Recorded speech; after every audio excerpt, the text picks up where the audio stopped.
Now we have some missing number multiplication problems. But this first question isn't really a missing number problem at all. That's because all we have on this side of the equal sign is an answer box, and it doesn't matter whether the equal sign comes at the start or at the end like it usually does. We do the same thing. We just need to multiply 164 by 6. So we can set this out as a short multiplication. 4 times 6 is 24, so that's 2, 4, with the first digit above the next digit that we're going to multiply. Then 6 times 6 is 36, but we need to add the 2 that's on top. So 6 times 6 is 36, plus 2 is 38. So we need to write that 3, 8, with the first digit above the next place value column along.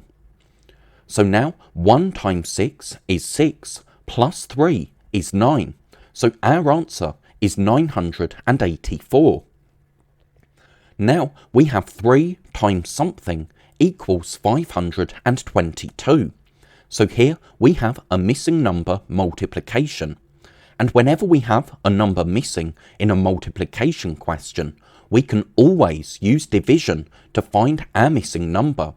So we need to divide 522 by 3. First, 5 divided by 3 is 1 remainder 2. That's because 1 times 3 is 3, and then we need 2 more to get to 5. Now, 22 divided by 3 is 7 remainder 1. That's because 7 times 3 is 21, then from 21 we need to add 1 to get to 22. So now 12 divided by 3 is exactly 4, because 4 times 3 is 12. So our missing number is 174. Now something times 9 equals 504.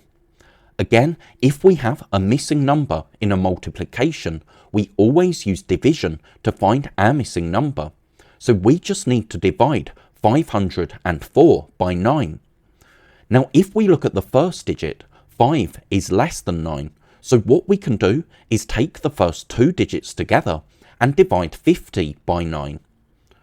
5 times 9 is 45, but then from 45 we need 5 more to get to 50.